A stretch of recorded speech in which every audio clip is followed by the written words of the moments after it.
So here's a predicament I know we've all been in. You're getting ready to host a Victorian-style soiree for all of your closest friends, and it turns out all you have is beer, sugar, and eggs. What do? Well, you make beer punch, of course, and that's what we're making today. We'll also talk about the infamous and quite literal London beer flood of 1814, this time on Drinking History.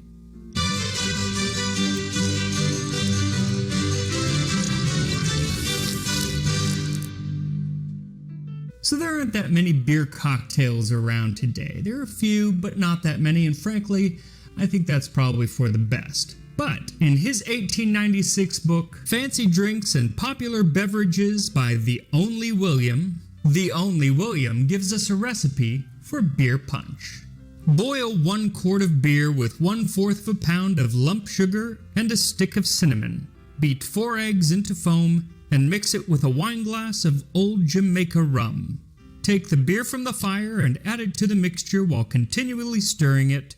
Serve in punch glasses.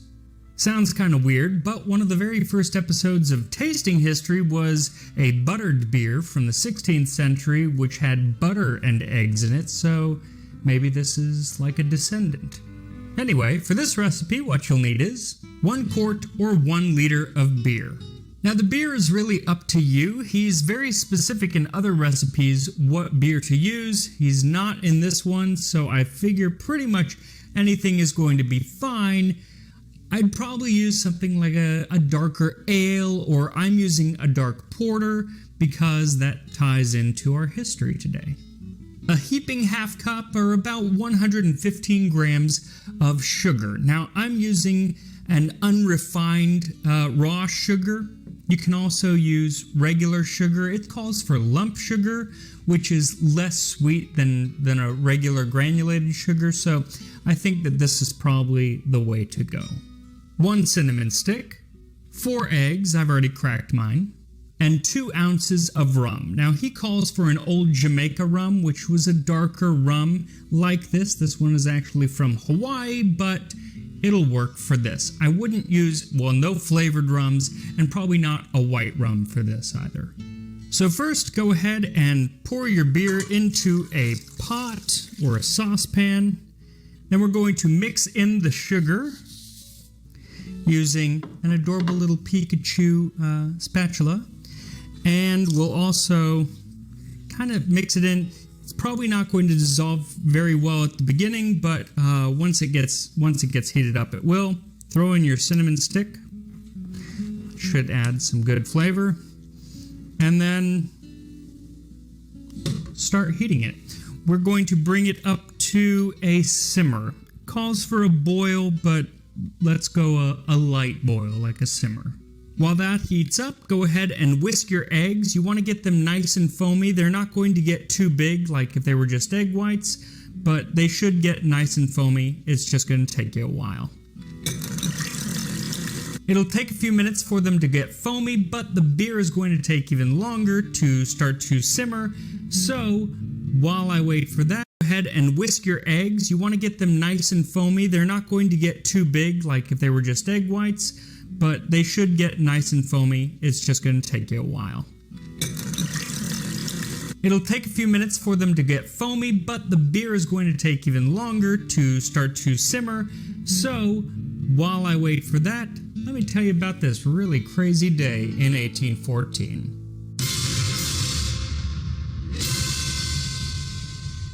Our story begins, as so many do, in foggy old London town, on the corner of Tottenham Court Road and Oxford Street in an area then known as St. Giles Rookery. And frankly, it was not a very nice place. And it hadn't been since the 12th century when Queen Matilda opened St. Giles Hospital there, and it was used as a leper colony for centuries. By the 15th century, they had added gallows for executions, which oddly enough did not help real estate prices. And then in 1606, as if they needed to make it official, Parliament condemned the area as deep, foul, and dangerous.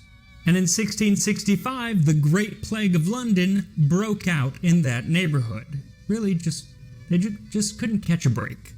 Though there were times when it was a bit of a destination spot, seeing as it was on the route from Newgate Prison to the gallows at Tyburn, and the condemned were often allowed to pop in one last time to an inn called the Angel. The clergy at the church next door would pay for them to have one last drink called a St. Giles Bowl. This was a neighborhood whose inhabitants were described by the writer Henry Mayhew as a noisy and riotous lot, fond of street brawls, and fat, ragged, and saucy. So naturally, this was the neighborhood that Henry Mew decided to invest in 1809 when he bought the Horseshoe Brewery. And based on the neighborhood's track record, he could not have been that surprised at what happened just a few years later.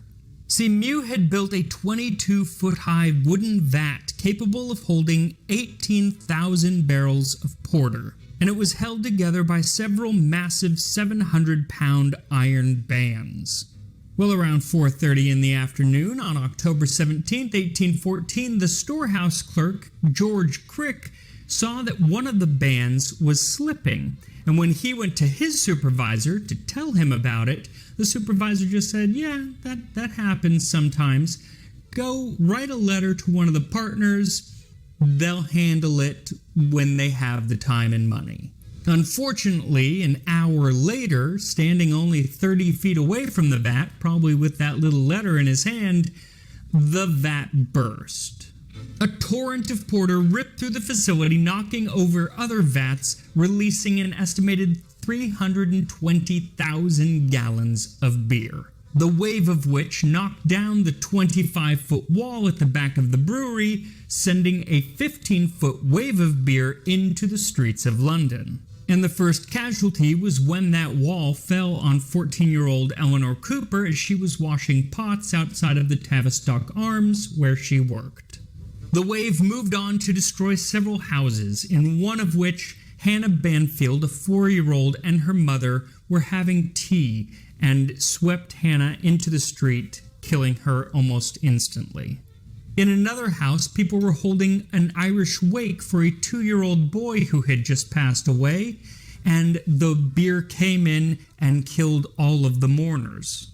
As there were no drains in the street, the cellars in the buildings surrounding the street filled up with porter, nearly drowning some and injuring many others, and in total, 8 people died.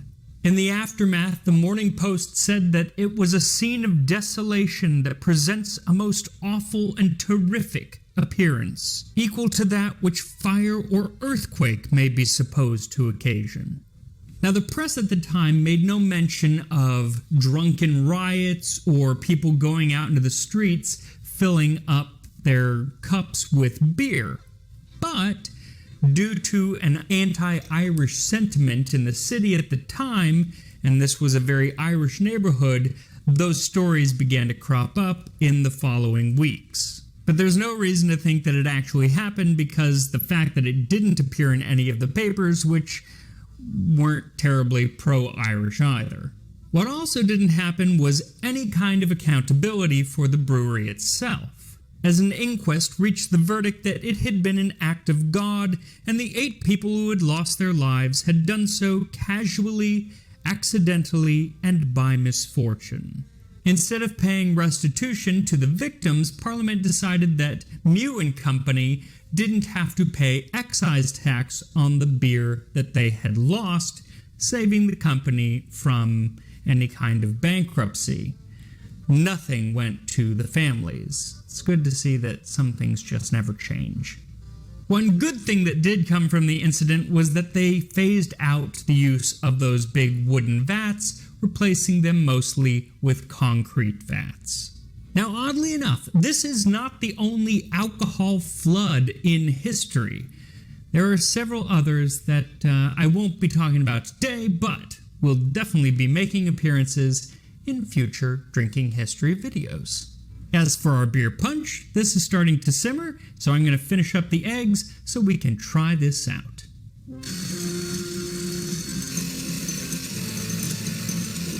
Now, once your eggs are nice and frothy, go ahead and add 2 ounces or about 60 milliliters of that rum. And then beat that in. Now I could probably do this all in this little bowl, but he says to serve it in punch glasses, so I'm going to mix it in this punch bowl very carefully. Take this out. So as you can see, the eggs nice and frothy, and very slowly, stirring the entire time, you're going to add the beer to the eggs. Stirring the entire time very, very slowly. You don't want scrambled eggs.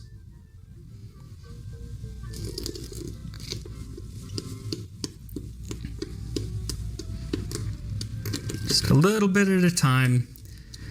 If you pour it all in there at once, you're going to end up with little pieces of scrambled egg in your punch, and nobody wants that.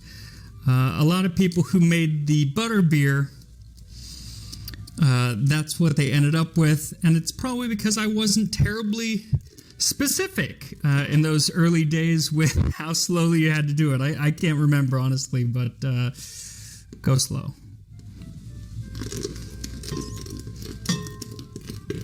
And there we are. That's our beer punch. Let's give it a taste. As I said, he says to serve it in a punch glass. You could use it and put it in like a mug or anything. Just make sure that since it's hot, it's something with a handle.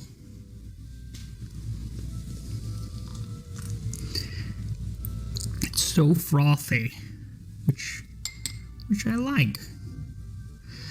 So, I have to say, it's August when I'm recording this, the end of August, and it's like 90 degrees out. Not sure why I chose something hot beer to drink, but I did, so here we go.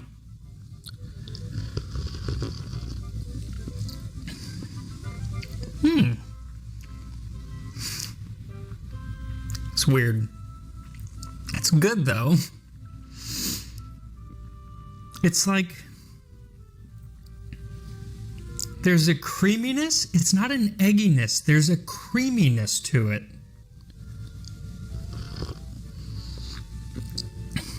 You can smell just a hint maybe of the egg, but it's more of the cinnamon. You get more of that cinnamon. Though I think this would be really good with even more spices in it. Add maybe some nutmeg or cardamom, maybe a little bit of clove, or just more cinnamon. Also, I think a big thing with this is what kind of beer you end up using, because that's of course the dominant flavor. That's the main ingredient.